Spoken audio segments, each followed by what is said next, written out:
Buenas noches con todos. Vamos a empezar la clase de hoy día que quedó pendiente. Un segundo, voy a compartir.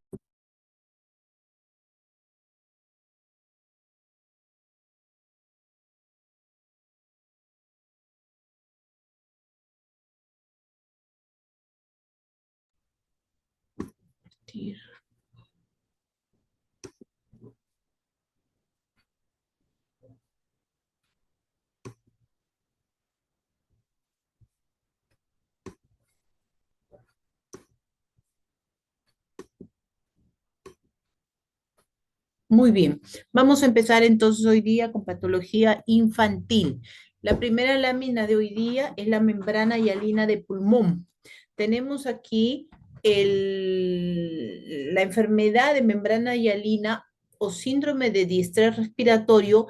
Es una patología frecuente en recién nacidos, pero en recién nacidos de tipo prematuros principalmente.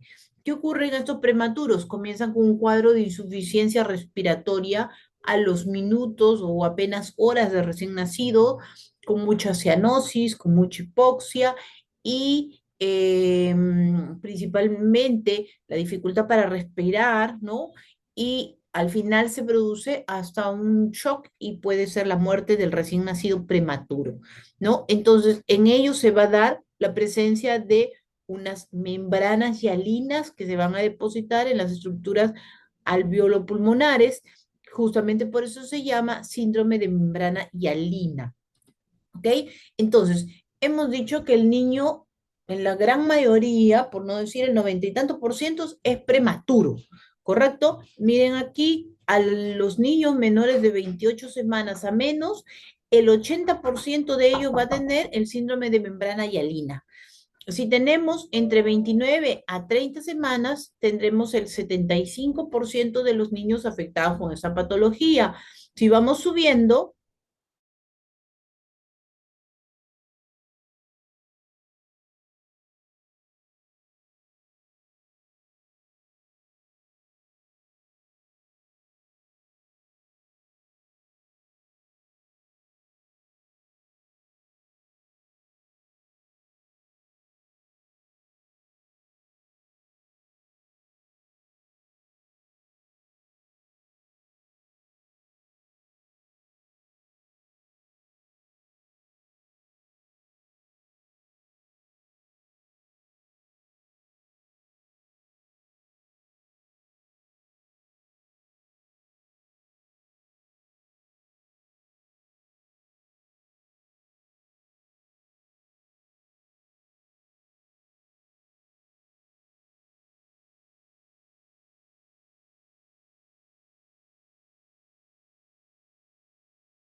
Buenas, disculpen, me salí, me quedé sin internet, mi internet está medio fallando y me quedé sin internet. Me he vuelto a reiniciar en otra computadora, espero que de acá no me bote. Un segundito, voy a abrir el PPT. No sé en qué parte me habré quedado, hasta qué parte me escucharon. Estaba explicando, doctora, la epidemiología. Ahí se quedó.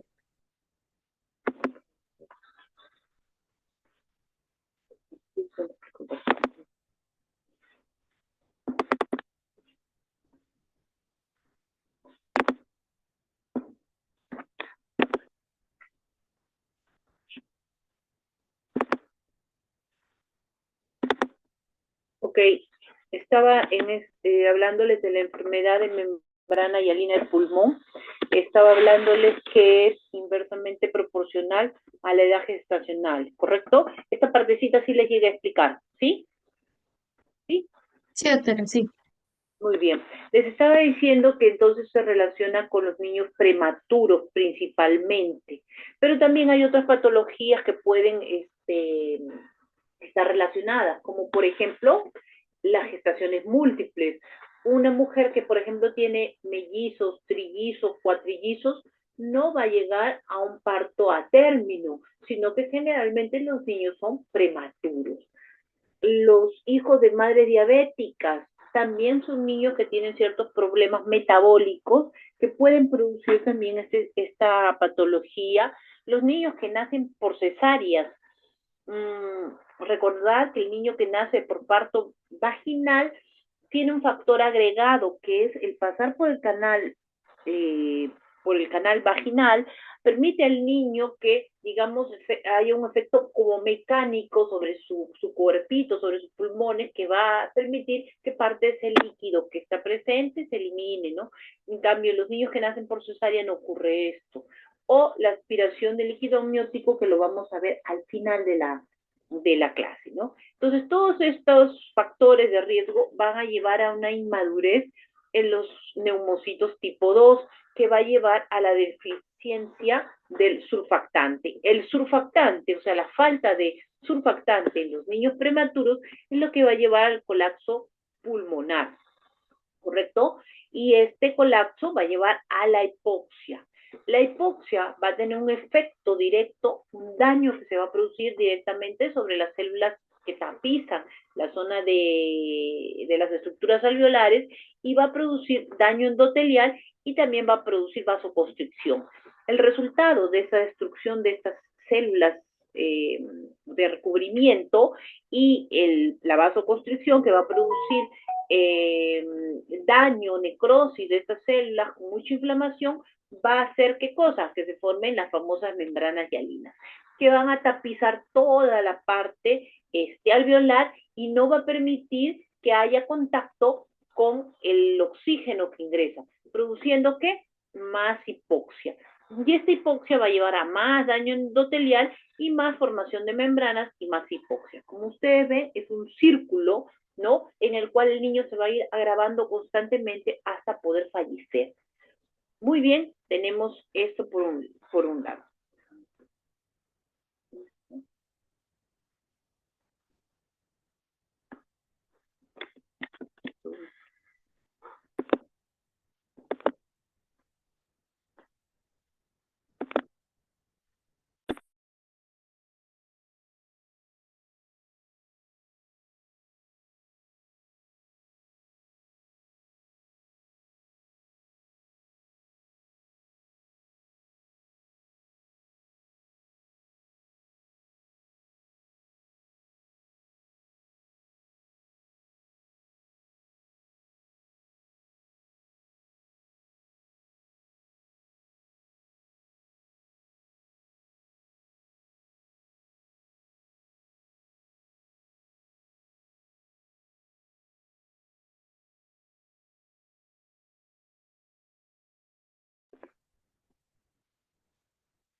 ¿Estoy compartiendo?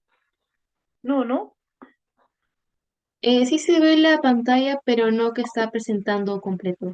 No, estoy queriendo poner para presentarles y no sale. ¿Qué pasó? Voy a salir de aquí. Tratando de compartir y no me sale.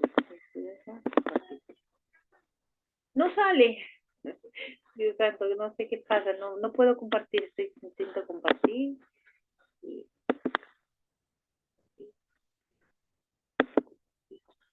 nada.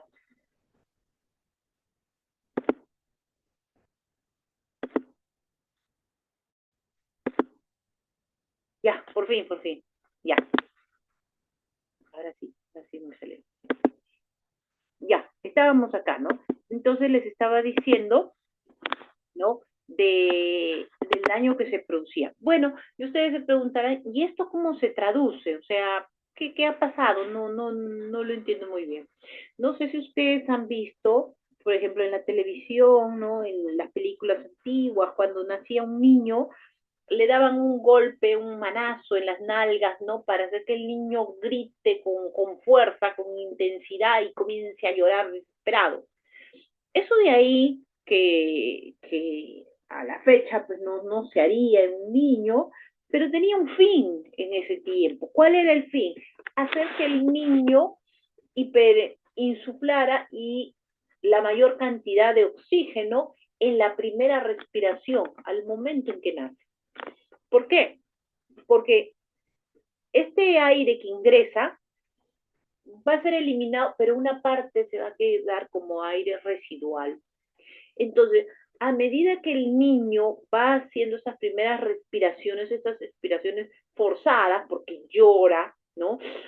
Jala aire, ingresa el aire y parte del aire se queda en sus pulmones y con las subsecuentes llantos e inhalaciones que tiene, pues va a seguir ingresando aire hasta que su pulmón se quede con una cantidad de aire, ¿no? Determinada.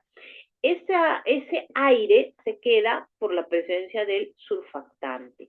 Pero ¿qué pasa en los niños prematuros que no tienen este surfactante? El niño llora, ¿no? Al momento de nacer y hace el mayor esfuerzo por retener aire, pero ese aire no queda, ese aire sale, no queda retenido en sus pulmoncitos. Entonces, ¿qué ocurre? El niño tiene que seguir respirando de manera forzada para mantener el aire y sigue respirando no unos minutos, sino horas tras horas tratando de respirar. Entonces el niño comienza a cansarse, a jadear, a tener hundimiento a nivel supraclavicular, a nivel esternal, a nivel de las costillas, comienza a cansarse, comienza a tener un cuadro de hipoxia, ¿no? Y finalmente tiene un colapso respiratorio porque no puede mantener esta respiración con tanta intensidad como la primera vez. Y eso es lo que ocurre en estos niños. Entonces, muy bien, este es el pulmoncito que vamos a ver de un niño. Si ustedes ven este pulmón, van a reconocerlo y les va a parecer ¿qué cosa? Va a parecer como si fuera un hígado. Hay como una hepatinización del pulmón. Y si yo a este pulmoncito le corto un pedacito, como ustedes ven acá, y lo pongo en un frasco de agua, normalmente el pulmón normal flotaría porque tiene dentro burbujas de aire. Pero en el caso de estos pulmones con el síndrome de membrana hialina, el pulmón se tiende a hundir porque no tiene aire en su interior. Entonces parece como un hígado. Primera característica macroscópica, tiene la apariencia como de un hígado. Muy bien, acá vemos un corte del pulmón. Ustedes mirarán y dirán qué pasó porque mi pulmón yo lo recordaba un poco distinto. Recuerden que ese es un niño prematuro, es un niño que todavía no ha desarrollado por completo sus órganos. Y de paso, así los haya desarrollado por completo, todavía está inmaduro porque es un niño recién nacido. Sus pulmones no se han expandido lo suficiente. La gran mayoría de estructuras están colapsadas y las pocas estructuras que ustedes ven un poco más dilatadas van a tener estas membranas hialinas. Entonces, por eso ustedes ven pocos espacios alveolares abiertos, ¿no? Que tienen una luz aquí, porque la gran mayoría están colapsados. Aquí nos podemos acercar y aquí ustedes van a ver que lo que llama más la atención es la presencia de estas membranas hialinas. ¿Ven acá las membranas? las membranas que se están formando. Entonces, formación de membranas. Miren ahí, ¿ven? Estas membranas rosadas se han formado. Entonces, ¿qué ha ocurrido en esta estructura alveolar? Primero, hay destrucción del epitelio, o sea, las células epiteliales, neumocitos que se deben encontrar acá, se han perdido, se han eh, eh, salido de la superficie epitelial, algunas de ellas están flotando en la luz, como ustedes ven. Dos, se produce edema y se produce necrosis de estas células. Y tres, se produce formación de un material hialino, que son estas membranas hialinas. Entonces, tres características importantes que ocurren en la presencia de esta enfermedad, del síndrome de membrana hialina. Miren aquí, otra toma de nuestro pulmón, y aquí podemos ver también la presencia de estas membranas hialinas que se logran ver aquí, aquí también, ¿ven? O aquí. Entonces, presencia de, acá también, membranas hialinas. Nos acercamos para poder verlas un poco mejor. Bueno, aquí no la veo. Ah, otra característica más, edema. Recuerden que puede haber edema pulmonar, también es una de las características que se encuentra en esta patología, el edema pulmonar. Y la presencia inequívoca de las membranas hialinas, que son este material rosado, ¿no? Si ustedes ven acá, medio fucsia, tapizando las estructuras alveolares. Entonces, si el niño pudiera respirar y pudiera ingresar oxígeno, ¿en dónde se produciría el intercambio gaseoso? Si mi estructura alveolar se encuentra llena de estas membranas hialinas que impiden el paso del oxígeno hacia las estructuras capilares, ¿no? Entonces, ustedes ven acá que a pesar de que ingrese el aire, no hay ese intercambio gaseoso. Por eso estos pacientes no reaccionan tampoco a la oxigenoterapia. ¿Por qué? Porque las membranas hialinas es como un espacio que se encuentra ahí y que no permite que haya ese intercambio. Entonces, importante la presencia de las membranas hialinas, ¿no? En nuestro pulmón. Entonces, el tratamiento más radica en impedir que estos niños nazcan de manera prematura y de nacer de manera prematura, dar a la madre tratamiento para que madure un poco más rápido, permita que el niño forme la sustancia, el surfactante, para así evitar que se produzcan estos cuadros de alteraciones respiratorias. Muy bien, segunda patología, el tumor de Wills en riñón. El tumor de Wills es un tumor no tan frecuente. Bueno, es uno de los más frecuentes en los niños. Recordemos que en los niños también pueden existir enfermedades tumorales. Aquí vemos, miren, niños menores de 5 años, ¿qué tipo de patologías tienen? Tienen leucemias, neuroblastomas, tumor de Wills, tumores testiculares y retinoblastomas. En los niños entre 5 a 10 años a más, ¿no? De 10 años, tenemos las leucemias, tenemos los linfomas y tenemos los tumores del sistema nervioso.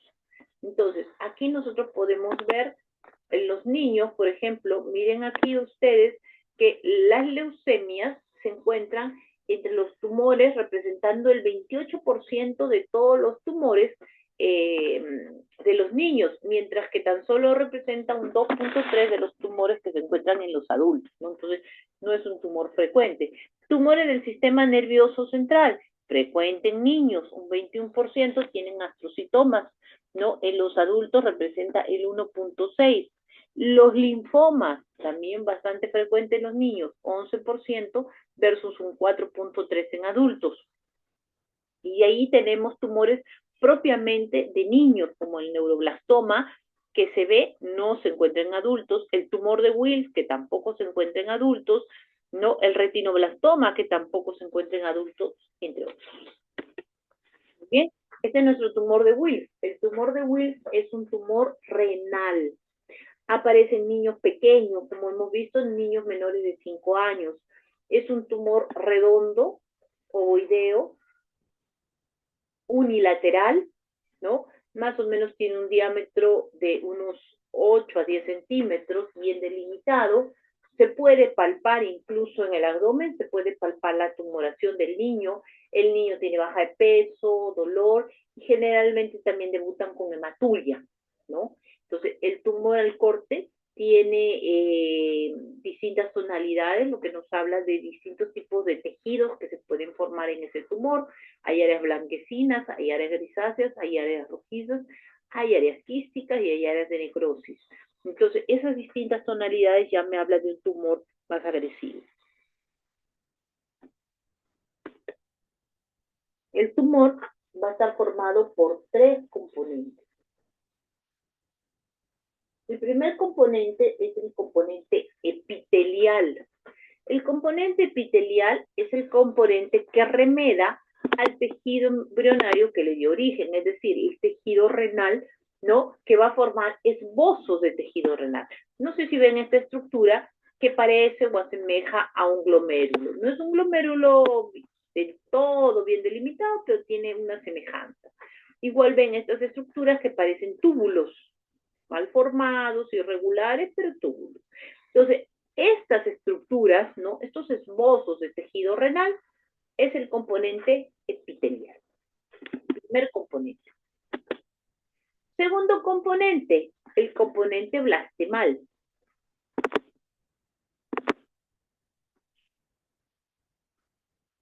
¿Ven ese componente formado por esas células redonditas que forman como un grupito aquí, como un pequeño remolino? Acá tenemos nuestro componente blastemal, ¿correcto? Entonces, células redondas.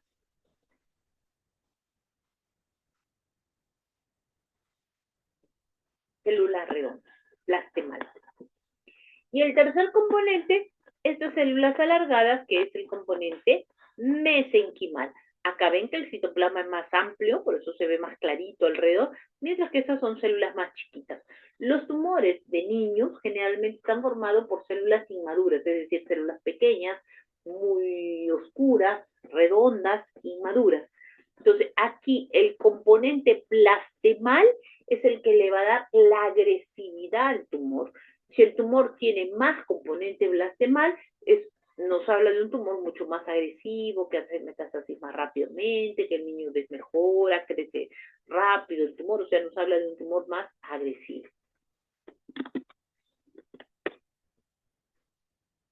Otra imagen, este es el componente epitelial, con mi glomérulo, mi túbulo por aquí. El componente blastemal y mesenquimal no lo veo en este corte porque estoy un poco lejos, tengo que acercarme un poquito mejor. Y mientras las células, por ejemplo, acá solamente veo células redondas, este es mi componente blastemal, ¿correcto? Entonces tengo que encontrar esos tres componentes. ¿Podrían haber otros componentes? Sí, en algunos casos, como estos tumores son embrionarios, puede haber otros componentes. El componente mesenquimal, por ejemplo, puede tener componente muscular, cartilaginoso, entre otros, ¿no? Fibroso, entonces tiene otras variaciones.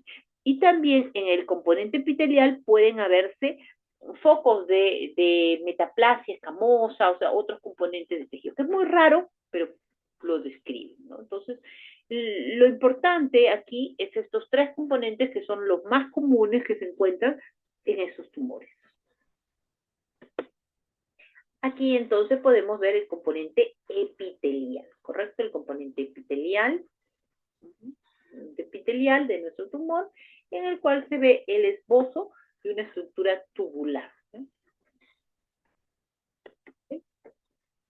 Y el componente blastemal, ¿no? Que son esas células redondas que forman como pequeños remolinos, ¿no? Pequeños remolinos.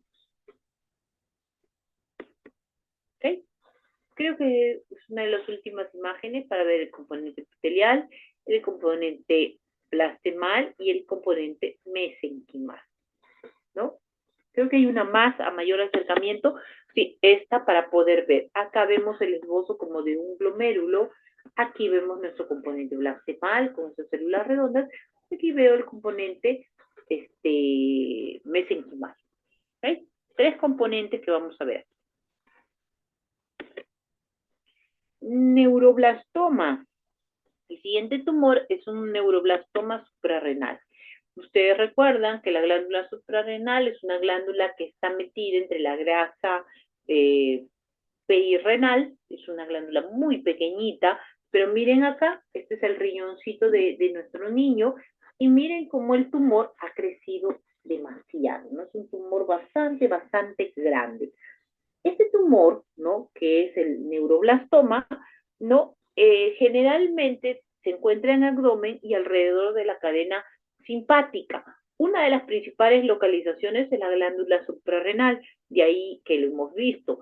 Es un tumor de crecimiento grande, como ustedes ven, pueden medir hasta unos 10 centímetros.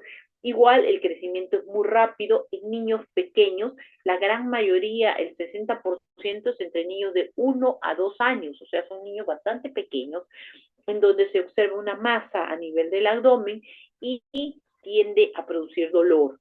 Este tumor, como ven, tiene un color medio rojizo. Vamos a ver que en el tumor hay mucha hemorragia, es una de las características que tiene, ¿no? Y tiene reblandecimiento y áreas de necrosis. Entonces, este tumor está formado por neuroblastos, o sea, células inmaduras otra vez, y como les dije, las células inmaduras de estos tumores suelen ser células pequeñas, redondas, homogéneas, muy hipercromáticas, ¿no? Que nos hablan de la inmadurez de estas células. La gran mayoría de tumores en los niños justamente no tienen mayor diferenciación, que son células pequeñas y redondeadas, ¿no? Cada uno de esos tumores tiene ciertas características adicionales que ayudan a su diagnóstico, pero muchas de estas células se tienden a aparecer. Entonces, acá ustedes van a ver la zona del tumor, las células tumorales, rodeadas por estas áreas rojizas que básicamente son hematíes, ¿no? Y células hemáticas que se encuentran ahí. Aquí, por ejemplo, nos acercamos un poco más, podemos ver esas células oscuras que le dan una tonalidad muy morada a mi célula debido a que prácticamente son células que se ve el núcleo, el citoplasma, si bien existe, tiene que existir en toda célula, pero es muy escaso y entonces no es visible fácilmente, más que con microscopios electrónicos. Igualmente aquí, la zona del tumor, buscan siempre la zona más oscura y alrededor de ellos la hemorragia que está presente en estas células, ¿no? En estos tumores. Acá nos vamos acercando más, nos vamos a acercar todavía un poquito más para poder verlo mejor, ¿no? Acá. Y hay una característica, porque ustedes me dirán, bueno, pero si entonces todos los tumores se parecen mucho, podría ser otro tumor que está ahí, ¿no? ¿Qué podría ser? No. En el caso del neuroblastoma, que hemos dicho que tienen estas características, hay una característica adicional, que son la formación de las pseudorosetas. Las pseudorosetas son formaciones en las cuales los neuroblastos se disponen alrededor de espacios vacíos, ¿no? Espacios claros formados por los neuropilos, que van a encontrarse acá en el centro y rodeados por los núcleos de las células tumorales. Entonces, estas pseudorosetas son características de esta patología. Entonces, a buscarlas en el momento del estudio. Aquí, por ejemplo, nos hemos acercado un poco más y vemos nuestras células redondas, ¿vean? Parecen linfocitos, si ustedes se acuerdan de los linfocitos, así redondos, con muy escaso citoplasma, muy hipercromáticas, es decir, muy oscuras, muy moradas, todas ellas homogéneas, ¿no? Muy parecidas entre ellas, ¿correcto? Entonces, nos habla de células inmaduras. Y entre ellas también hay estructuras vasculares, como ustedes ven, hay muchos hematíes, acá hay estructuras vasculares pequeñitas, y hematíes que se han salido, se han extravasado de los vasos, y se encuentran por aquí metidas en medio de estas células tumorales, ¿no? Entonces, neuroblastoma.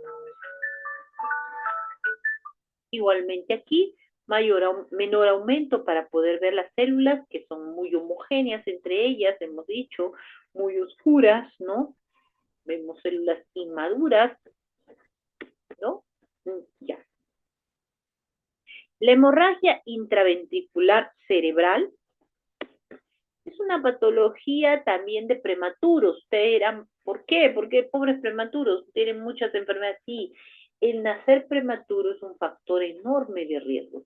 No solamente para las enfermedades que les estoy mencionando, tienen otras enfermedades como metabólicas de distinto tipo que van a ir ligadas a la inmadurez de la edad gestacional que tienen.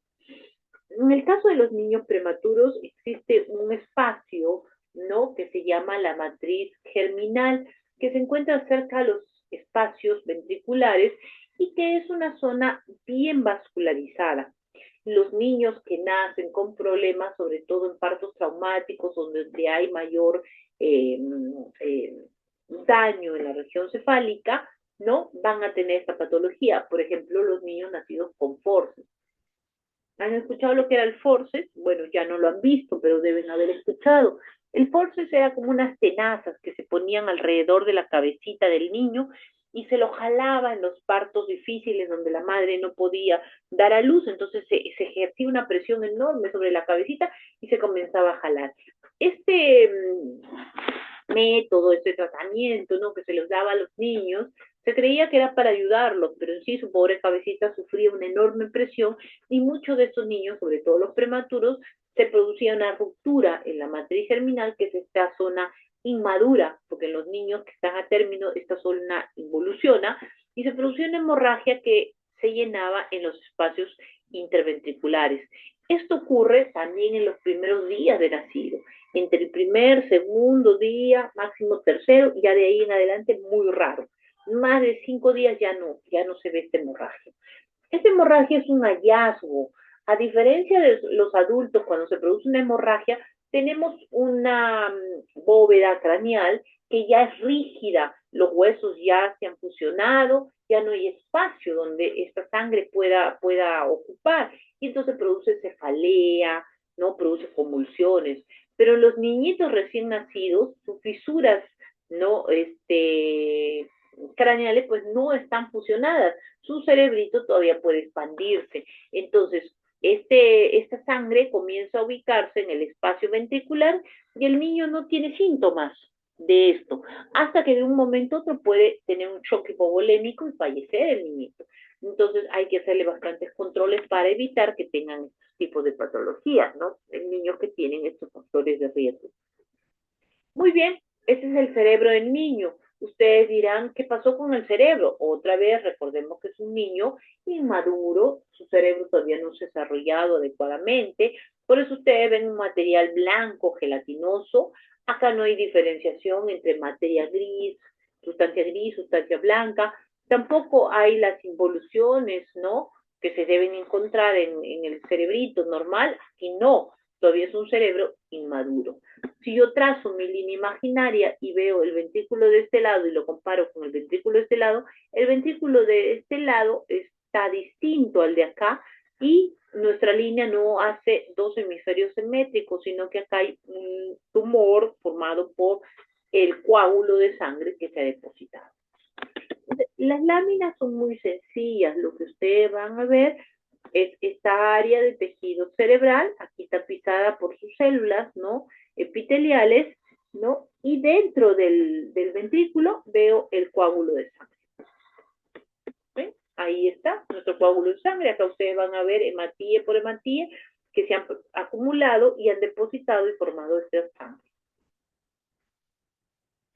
Como ven, entonces la imagen es muy sencilla, simplemente tienen que reconocer aquí el coágulo de sangre, ¿no?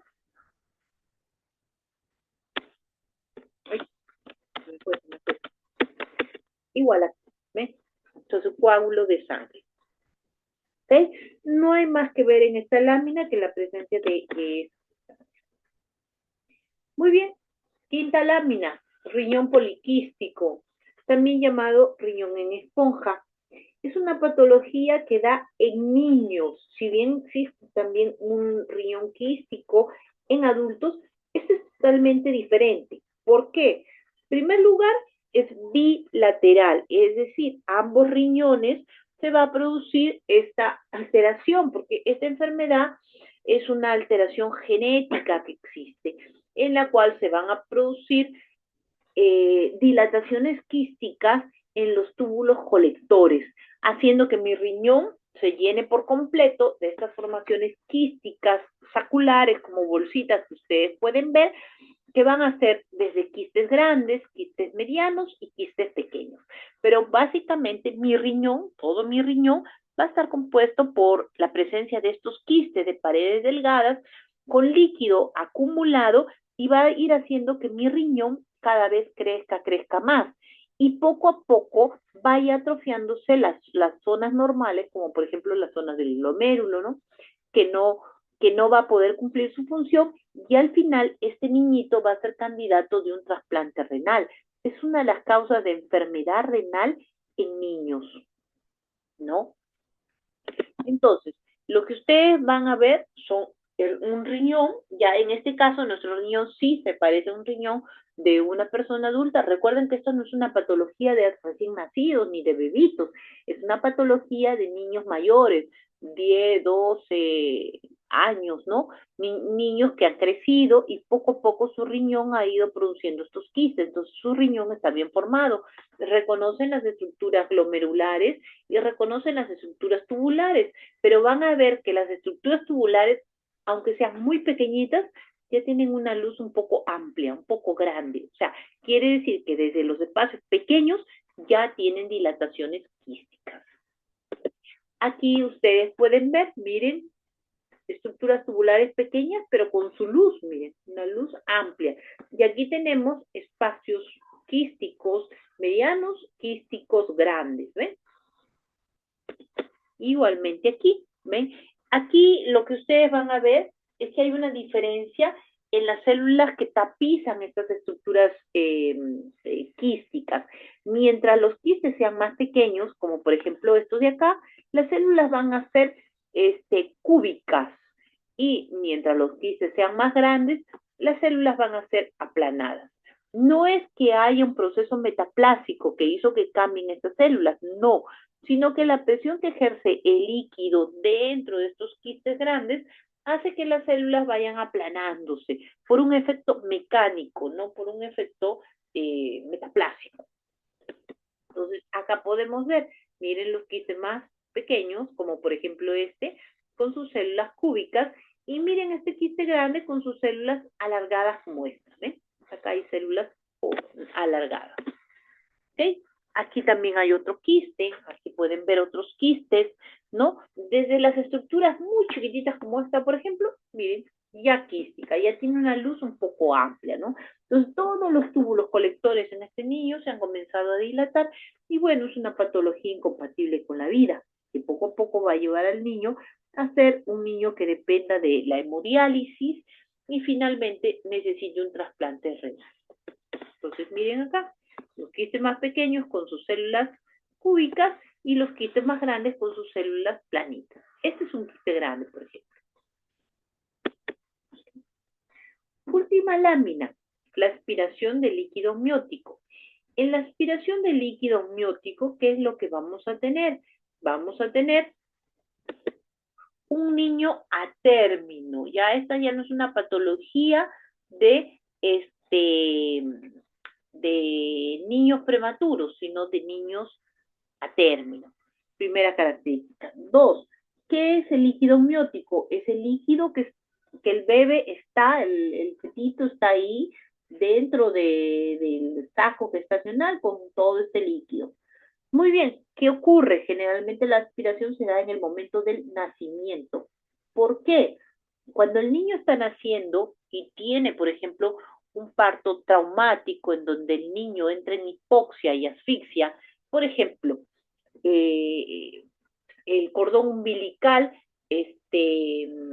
adherido a la región del cuello, por ejemplo, cuando se produce que el cordón se ha enrollado alrededor del cuello, cuando el niño está naciendo, este enrollamiento produce una constricción a nivel del cuello y el niño comienza a ahogarse.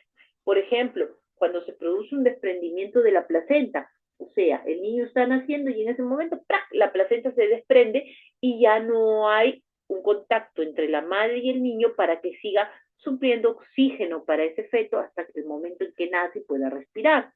Tercero, no sé, hay una incompatibilidad cefalopélvica, es decir, la pelvis es muy pequeña para el niño que no puede pasar por el canal y entonces el niño en ese proceso se queda atrapado y se asfixia. Múltiples causas, como ven, pueden producir que el niño se quede y comience a asfixiarse.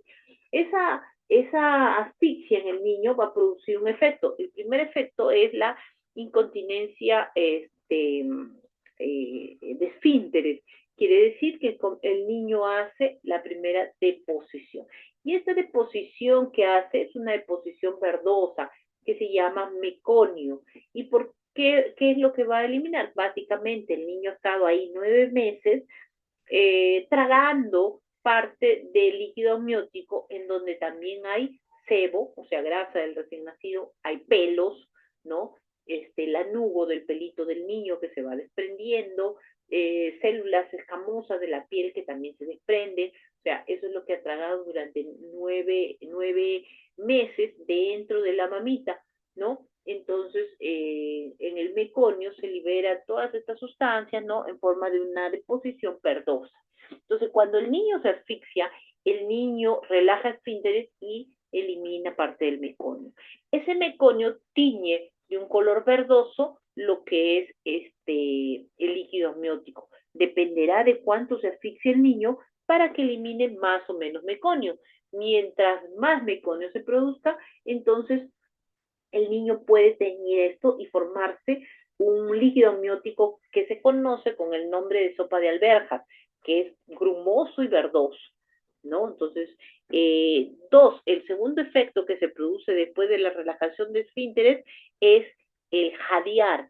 El niño, al sentir que se ahoga, comienza a jadear, es decir, comienza a dar respiraciones muy profundas tratando de jalar aire que no hay, ¿no? Y entonces parte de este líquido amniótico ingresa a la vía respiratoria. El resultado es que este material verdoso mezclado con este meconio ingresa a las estructuras bronquiales grandes, ¿no? Bronquiales, y va a producir que se pegue este material como un chicle espeso, duro que se encuentra aquí.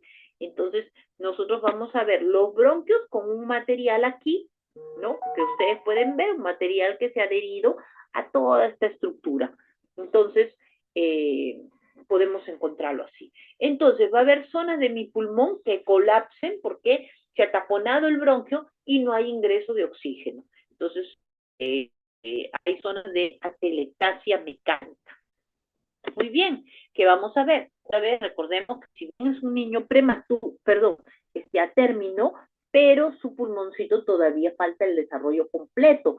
Y recuerden que varias de las estructuras han colapsado debido a que no ha habido ingreso de aire por el taponamiento de las estructuras bronquiales. Entonces, ustedes van a ver acá un pulmón colapsado, un pulmón que tiene pocos espacios alveolares visibles, pero van a ver en las estructuras más grandes, en las bronquiales, el bronquio que está tapizado por un epitelio de tipo pseudo estratificado, ¿no? Con un material dentro, que es básicamente todo este líquido amniótico mezclado con todo lo que hemos dicho.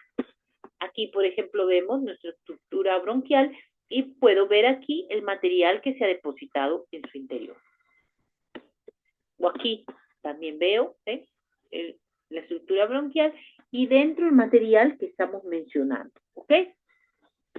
Si nos acercamos, aquí puedo ver escamas de queratina, fragmentos de pelo, grasa, o sea, restos de distintos elementos que han ingresado y se han metido hasta esa estructura que ustedes están viendo ahí. Entonces, estructura, ¿no? Y miren, mayor aumento, el epitelio pseudoestratificado, cilíndrico ciliado, y dentro, pues, este material verdoso que hemos mencionado mezclado con todo lo demás, ¿no? Entonces, ¿cómo se saca esto? Difícil, porque el niño mantiene este material que también puede hacer una neumonitis química, o sea, una inflamación en sus pulmoncitos, debido a que este material es un cuerpo extraño que se ha metido aquí y que, bueno, no lo deja, pues, adecuadamente respirar al niño, ¿no? Entonces, acá podemos ver dentro de nuestras estructuras, ¿no? Bronquiales, el material que hemos dicho. Difícil reconocer cuánto de todo eso es, no células muertas, ¿no? Pelos, en fin, todo lo que haya tenido y que ha llegado a sus pulmones y bueno, no hay forma de retirarlo. Entonces, estas neumonitis, estas dificultades para respirar, ¿no? Debido a este material que ingresó de esta manera, ¿no? En el momento del nacimiento. Entonces, quiero que se queden con la parte que el nacimiento es una parte sumamente complicada, compleja, y va a requerir que el niño nazca de una manera adecuada, sin complicaciones para evitar problemas a futuro, ¿no? Este es el momento, creo yo, más importante de una persona, el momento del nacimiento. Y debe nacer dentro de su edad gestacional, ¿no? Adecuada, con su peso y sin ningún factor eh, de riesgo que tenga. Entonces, la importancia de eso para que tenga una vida sin este tipo de patologías que pueden conllevar un riesgo para su vida. Listo, aquí nos vamos a quedar. Gracias por todos ustedes. La clase ha quedado grabada, así que en alguna un par de horas debe estarse colgando en el sistema para que lo puedan ver. Gracias con ustedes y buenas noches.